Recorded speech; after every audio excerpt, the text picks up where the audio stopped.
Hello everyone and welcome to learn up IAS. So आप देख सकते हो कि अभी सुप्रीम कोर्ट में हियरिंग हो रही थी चीफ इलेक्शन कमिश्नर के अपॉइंटमेंट से रिलेटेड, और इस पर सुप्रीम कोर्ट ने क्वेश्चन पूछा है कि जो चीफ इलेक्शन कमिश्नर या इलेक्शन कमिश्नर्स के अपॉइंटमेंट होते हैं उसमें सीजीआई जो है पैनल में क्यों नहीं है।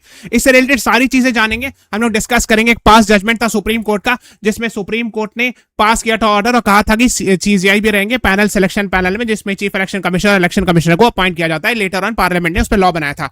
तो हमने इसके बारे में पूरा डिटेल डिस्कस करेंगे। वीडियो को लास्ट तक देखिएगा, बहुत बेनिफिट होगा और ये बहुत ही ज्यादा इंपॉर्टेंट है यूपीएससी के पर्सपेक्टिव से। This is about me, let us start. Channel को सब्सक्राइब कर लीजिएगा, प्लेलिस्ट में जाकर के यूपीएससी रिपीट्स पीवाईक्यूज का सीरीज देख लीजिएगा। आपको एहसास हो जाएगा कि बहुत सारी जगह प्रीलिम्स का प्रीवियस ईयर क्वेश्चन रिपीट होता है।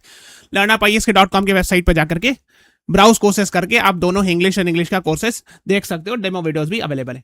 Let us start with election commissioner. तो आप शुरू करते हैं। आपको पता होगा election commission of India right now जो है वो 3 मेंबर बॉडी है, जिसमें चीफ इलेक्शन कमिश्नर होते हैं और 2 इलेक्शन कमिश्नर होते हैं। और को पता है ये constitutional body under article 324। Okay, और इसके पास पावर है इलेक्शन कंडक्ट कराने का, सुपरिंटेंडेंस डायरेक्शन कंट्रोल ऑफ पार्लियामेंट यानी एमपीज का इलेक्शन कराने का, स्टेट लेजिस्लेचर का इलेक्शन, प्रेसिडेंट और वाइस प्रेसिडेंट का इलेक्शन कराने के लिए election commission of India constitutional body बनाई गई है। Now election commission of India के अंदर चीफ इलेक्शन कमिश्नर या election commissioner, chief election commissioner या जो अदर 2 इलेक्शन कमिश्नर हैं उनको अपॉइंट किया जाता है प्रेसिडेंट के द्वारा। लेकिन क्वेश्चन है कि पहले कैसे। 2023 से पहले, 2023 में सुप्रीम कोर्ट का एक जजमेंट आया था अनूप बनवाल केस। उससे पहले ये होता था कि प्रेसिडेंट अपॉइंट करते थे चीफ इलेक्शन कमिश्नर या इलेक्शन कमिश्नर को on the advice of the prime minister या काउंसिल ऑफ मिनिस्टर कह सकते हो। तो प्राइम मिनिस्टर एडवाइस देते थे या समटाइम्स कॉन्स्टिट्यूशनली हम लोग वर्ड यूज करते हैं काउंसिल ऑफ मिनिस्टर्स, और फिर प्रेसिडेंट अपॉइंट करते थे। तो ये डायरेक्ट जो है अगर आप कहो तो ये डायरेक्ट एग्जीक्यूटिव अपॉइंटमेंट था, एग्जीक्यूटिव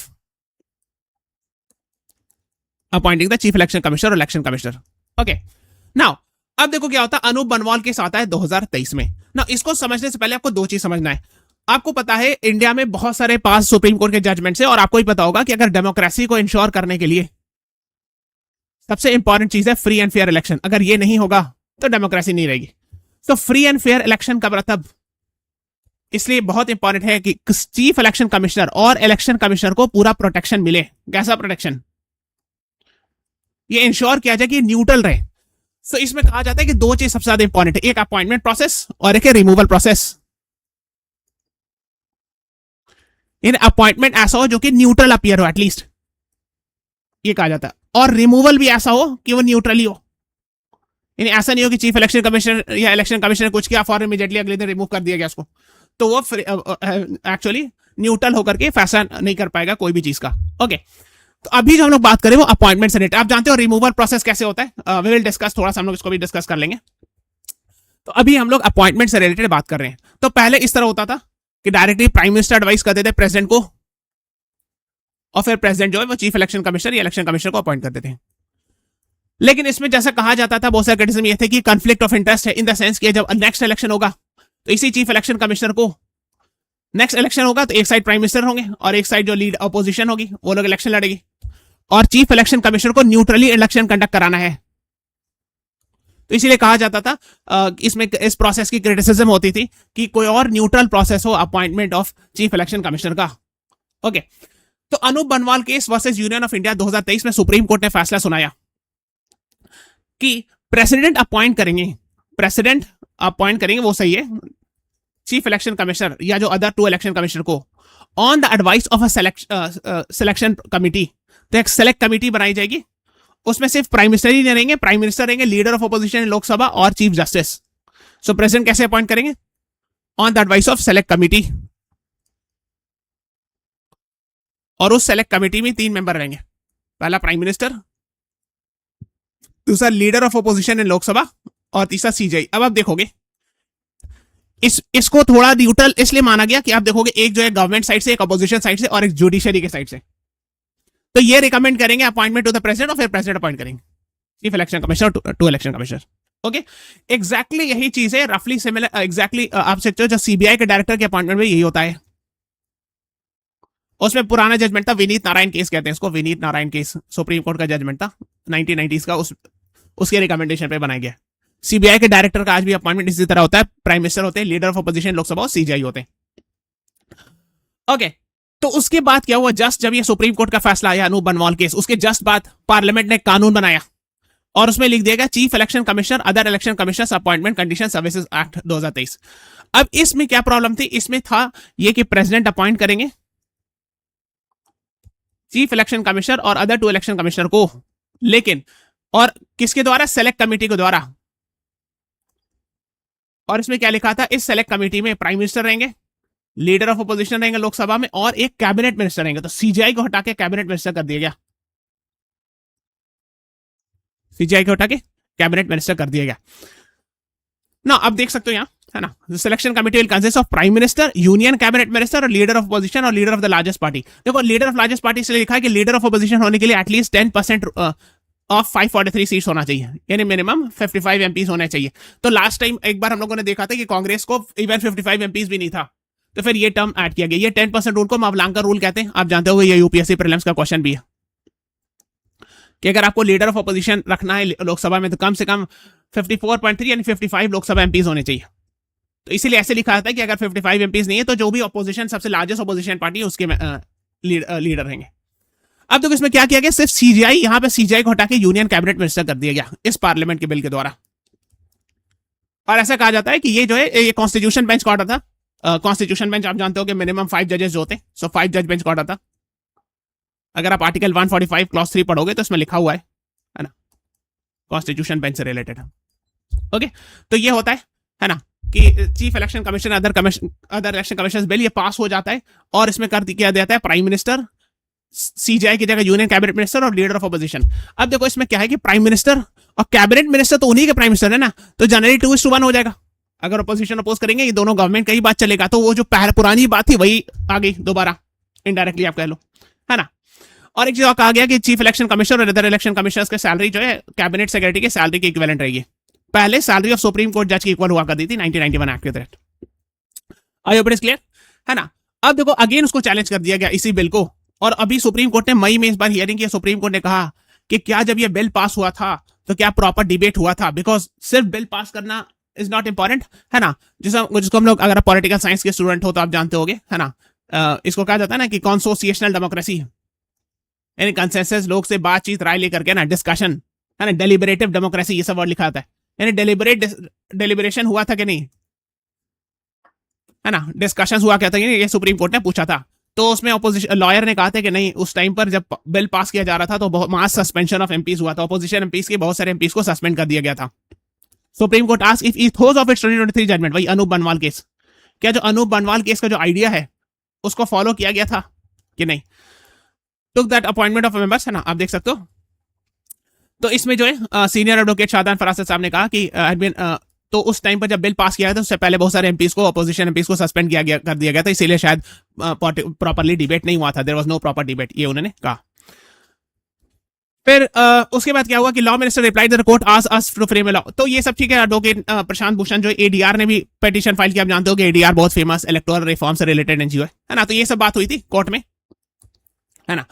अब प्रशांत भूषण साहब ने कहा कि देखो चीफ इलेक्शन कमिश्नर या इलेक्शन कमिश्नर को न्यूट्रल होने के लिए दो चीजें, अपॉइंटमेंट प्रोसेस जो है न्यूट्रल होना चाहिए और रिमूवल प्रोसेस भी न्यूट्रल होना चाहिए। Ability to remove chief election commissioner, impeachment नहीं रिमूवल वर्ड ज्यादा सही होता है, क्योंकि अगर आप पढ़ोगे आर्टिकल 324 क्लॉज 5 में तो यहां लिखा हुआ है चीफ इलेक्शन कमिश्नर को रिमूव उसी तरह किया जाएगा जिस तरह से सुप्रीम कोर्ट के जज को किया जाता है। और जो अदर 2 इलेक्शन कमिश्नर्स, इनके लिए वेग मामला है और इनका भी मामला सुप्रीम कोर्ट ने पेंडिंग है कि जो अदर 2 इलेक्शन कमिश्नर है उनको रिमूव करने के लिए प्रेसिडेंट रिमूव, है ना, प्रेसिडेंट रिमूव करेंगे but on the advice of the chief election commissioner. ये बहुत वेग है और सुप्रीम कोर्ट ने पिटीशन ही फाइल किया गया कि इलेक्शन अदर 2 इलेक्शन कमिश्नर्स हैं, इनको भी चीफ इलेक्शन कमिश्नर्स की तरह प्रोटेक्शन मिले रिमूवल के मामले में। Okay, that's what you should know, है ना। तो ये बात कहा, तो मिस्टर भूषण ने कहा कि सिर्फ रिमूवल प्रोसेस को स्ट्रांग बनाने से कि पार्लियामेंट से आपको अप्रूवल लेना पड़ेगा, उसी से काफी नहीं होता है। इंडिपेंडेंस के लिए अपॉइंटमेंट भी न्यूट्रल होना, इंडिपेंडेंट होना और ट्रांसपेरेंट होना जरूरी है। इसलिए कि फ्री एंड फेयर इलेक्शंस को सुप्रीम कोर्ट ने पास में भी कहा कि है बहुत हॉलमार्क है डेमोक्रेसी का, यू नो दीस थिंग्स, है ना। और बहुत से लॉयर्स ने कहा कि ये तो बहुत सारी जगह जैसे लेजिस्लेचर होती है, एग्जीक्यूटिव होती है, जुडिशरी होती है, उसकी 4th पिलर इलेक्शन कमीशन होती है कंट्री का, तो ऐसा कुछ होना चाहिए, वो कंप्लीटली इंडिपेंडेंट होना चाहिए। फिर अभी सॉलिसिटर जनरल साहब जो कि mister Tushar Mehta solicitor general है, उन्होंने कहा कि क्या प्राइम मिनिस्टर को ट्रस्ट नहीं किया सकता है? क्या अपॉइंटमेंट प्रोसेस में अगर प्राइम मिनिस्टर हैं और कैबिनेट मिनिस्टर हैं जो कि उन्हीं के मिनिस्टर होते हैं और लीडर ऑफ अपोजिशन है, तो क्या प्राइम मिनिस्टर को नहीं ट्रस्ट किया सकता है कि प्राइम मिनिस्टर जो है कैबिनेट मिनिस्टर जिनको अपॉइंट करेंगे दोनों मिलकर डिसाइड करेंगे, उनको ट्रस्ट नहीं किया सकता है? तो सुप्रीम कोर्ट ने इस पर क्या टिप्पणी की वो हम बताते हैं, है ना। द यूनियन गवर्नमेंट क्वेश्चन, है ना, कि अगर सीजीआई को रिमूव करके अगर कैबिनेट मिनिस्टर ला दिया गया तो उसमें क्या गलत है ना। तो यही बात हुआ। तो और जब पेटिशन ने यही कहा था कि जो अनूप बनवाल केस है उसको पलट दिया गया इस लॉ पास करके, और ये पेटिशन में था। तो अब जस्टिस दीपांकर दत्ता साहब जो सुप्रीम कोर्ट के जज हियर कर रहे थे मैटर, उन्होंने ये कहा, है ना, इस पास hearing question the lack of one absolute neutral person. तो वही जो मतलब सीजीआई की बात कर रहे थे कि अगर सीजीआई तो न्यूट्रल पर्सन कहलाएंगे, एक प्राइम मिनिस्टर है, एक सीजीआई है और एक लीडर ऑफ अपोजिशन लोकसभा है, तो ये दोनों तो पॉलिटिकल हो गए। तो सीजीआई जो एक न्यूट्रल पर्सन उनको क्यों हटा दिया गया, ये क्वेश्चन किया गया था। तो सॉलिसिटर जनरल जो कि second senior most law officer होते हैं, है ना, आप जानते होंगे आफ्टर अटॉर्नी जनरल, जो गवर्नमेंट के वकील होते हैं सेकंड टॉप मोस्ट वकील, है ना, मिस्टर तुषार मेहता, उन्होंने कहा it is not trusted bye not someone having outside from a जज टू सेलेक्ट द मिनिस्टर ना। मतलब उन्होंने कहा कि प्रीवियस जजमेंट निकाल के लाए 2014 का सुप्रीम कोर्ट का जजमेंट मनोज नरोला केस, उसमें कहा गया था कि प्राइम मिनिस्टर्स ऑफिस जो है ना constitutional trust and high sanctity का है, तो प्राइम मिनिस्टर ऑफिस पर ट्रस्ट किया जाना चाहिए। तो जस्टिस दत्ता जो सुप्रीम कोर्ट के जज, उन्होंने कहा कि लैक ऑफ फेथ की बात नहीं है कि हम प्राइम मिनिस्टर पे ट्रस्ट नहीं कर रहे, बट कहा जाता है ना justice should not only be done, justice seems to be done. इंसाफ सिर्फ होना नहीं चाहिए, इंसाफ दिखना चाहिए। बहुत फेमस जजमेंट स्टेटमेंट है, बहुत किसी फेमस लीगल जूरिस्ट का। तो कहने का मतलब है कि अगर मान लीजिए प्राइम मिनिस्टर और कैबिनेट मिनिस्टर रहेंगे और लीडर ऑफ अपोजिशन लोकसभा रहेंगे, तो लोग ये बोलेंगे कि देखिए 3 मेंबर थे, इसमें 2 तो गवर्नमेंट ही के लोग थे, तो गवर्नमेंट ही के लोगों ने चीफ इलेक्शन कमिश्नर को अपॉइंट किया, तो लोग ट्रस्ट नहीं करेंगे, न्यूट्रलिटी पर क्वेश्चन करेंगे एक्सेट्रा। तो ये विजिबल होना चाहिए कि इंसाफ हुआ, इसीलिए उन्होंने कहा, है ना, कि mister Mehta queried whether Anup Janwal could really restrict the wisdom of parliament etcetera. तो ये सब बात कही गई। तो सॉलिसिटर जनरल साहब ने कहा कि जिस तरह जुडिशरी इंडिपेंडेंट है, उसी तरह लेजिस्लेचर और एग्जीक्यूटिव को भी इंडिपेंडेंट रखा है कॉन्स्टिट्यूशन ने। मतलब क्या कहना चाह रहे थे कि एग्जीक्यूटिव का डिसीजन है ना, ये चीफ इलेक्शन कमिश्नर अपॉइंट करना, तो जुडिशरी इसमें इंटरवीन नहीं करे, कहने का मतलब। तो जस्टिस दीपांकर दत्ता साहब ने कहा कि जस्टिस की मतलब वो इशारा कर रहे थे कि जैसे कॉलेजियम अपॉइंट करती है, कॉलेजियम रिकमेंड करती है जजेस को, जजेस सेलेक्टिंग द जजेस, आप जानते होंगे सुप्रीम कोर्ट के जज को सुप्रीम कोर्ट के जज ही सेलेक्ट करते हैं, हालांकि फाइनली अपॉइंट प्रेसिडेंट करते हैं, लेकिन है ना रिकमेंडेशन तो कॉलेजियम ही की जाती है। लेकिन जस्टिस दत्ता साहब ने कहा कि क्या ये सही बात है कि जजेस ही जज को सिलेक्ट करते हैं? मतलब कहने का ये मतलब है कि कॉलेजियम रिकमेंड करती है सुप्रीम कोर्ट की हाई कोर्ट जजेस का नेम, लेकिन गवर्नमेंट कई बार मना भी कर देती है या वापस भेज देती है या रिजेक्ट कर देती है नेम, ये भी तो होता है। तो इसीलिए इसमें भी एग्जीक्यूटिव का इंटरफेरेंस होता है। मतलब उनको इशारा की तरफ यही कहना चाह रहे थे, complaint about collegium system selecting of जजेस, है ना। वी वंडर वेदर जजेस आर रियली सेलेक्टिंग द जजेस नाउअडेज। क्या ये बात सही है कि सही में जजेस को सिलेक्ट कर रहे हैं? बिकॉज में गवर्नमेंट कभी कभी रिटर्न कर देती है नाम, या गवर्नमेंट कभी अग्री नहीं करती, ये भी होता है। ओके, तो एग्जीक्यूटिव इंटरफेरेंस, है ना, मतलब वील कमेंट था इन इशारों में, उन्होंने कहा कि एग्जीक्यूटिव भी तो इंटरवीन करती है ना, जुडिशियल के अपॉइंटमेंट में, जुडिशरी के अपॉइंटमेंट में। ओके, आप जानते होगे सेकंड जजेस केस, थर्ड जजेस केस, ये सब जानते होगे, आई होप सो, है ना। तो अब जो है उन्होंने मैटर रिजर्व कर दिया। 2 जज हैं जो हियर कर रहे थे, जस्टिस दीपांकर दत्ता, जस्टिस सतीश चंद्र शर्मा। तो अब ये है कि इन लोगों ने रिजर्व कर दिया ऑर्डर कि क्या इसको 5 जज बेंच को भेजा जाना चाहिए कि नहीं। वो इसलिए कि आर्टिकल 145 क्लॉज 3 पढ़ोगे तो इसमें लिखा हुआ है कि अगर कॉन्स्टिट्यूशनल इंटरप्रिटेशन की बात कही जा रही है तो कम से कम 5 या 5 से बड़ी जजेस बड़ी बेंच बनना चाहिए, इक्वल टू लेस देन 5, है ना, जिसको कॉन्स्टिट्यूशन बेंच कहते हैं, है ना। तो इन लोगों ने हियरिंग कंप्लीट कर लिए, अब लोग फैसला सुनाएंगे कि इनको बड़ी बेंच में भेजा जाना चाहिए कि नहीं। ओके, सो ये इसी तरह है ना। सो हमने बताया कि सीबीआई डायरेक्टर भी अपॉइंटमेंट इसी तरह होता है। So this is about today's class. Channel को सब्सक्राइब कर लीजिएगा, प्लेलिस्ट में जाकर के ये वाला प्लेलिस्ट जरूर देख लीजिएगा, आपको रियलाइज हो जाएगा पीवाईक्यूज रिपीट होता है। तो उसके बाद learnupisk.com पे जाकर के ब्राउज कोर्स पे करके ये हमारे प्रीवियस एजुकेशन कोर्सेस हैं और डेमो वीडियोस भी अवेलेबल है, जाके देख सकते हो। So this is about today's class. Channel को सब्सक्राइब जरूर कर लीजिएगा, press the like button. Thanks for watching.